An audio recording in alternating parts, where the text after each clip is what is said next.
अच्छा ये बताओ, शरण में आए हुए को मारना चाहिए? फिर बिहार की पुलिस ने उसे क्यों मार दिया? जिसने कट्टा बंदूक, उसने बंदूक उठाई, कानून हाथ में लिया, ये गलत था, पर उसने फेंक दिया कि भाई मैं सरेंडर कर रहा हूं, फिर भी मार दिया। ये पाप है।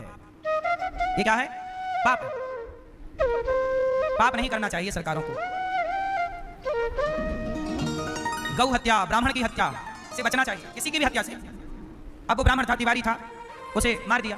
क्यों मार दिया? बेचारा हर साल उसका गांव बाढ़ में डूब जाता था, तो अपने गांव के रक्षा के लिए नेताओं से, अफसरों से मिन्नतें करता कि भाई हमारी सुनो, कोई ना सुनता तो उसने बंदूक उठा लिया। भाई सिस्टम भी तो हमारा लापरवाह है भारत का। मैं बार बार कहता हूं कि बिहार में सबसे ज्यादा बाढ़ आती है, हर साल हजारों करोड़ का नुकसान होता है, हर साल सरकार 1000 करोड़ निकालती है बांटने के लिए बाढ़ प्रभावित लोगों को। मैंने सरकार से कहा, जब मैं बिहार कथा करने गया तो वहां के नेताओं से कहा, पर नेता तो बहरे होते हैं, उन्हें तो सुनाई पड़ता नहीं है। मैंने नेताओं से कहा कि भाई जहां ज्यादा बाढ़ आती है वहां एक काम कर लो, बाढ़ आनी बंद हो जाएगी। मैं एक उपाय देता हूं कि बाढ़ ही नहीं आएगी। क्या उपाय है? जिस नदी पे ज्यादा बाढ़ आती है उस नदी को उसके सहायक छोटी छोटी नदियों से जोड़ देना चाहिए।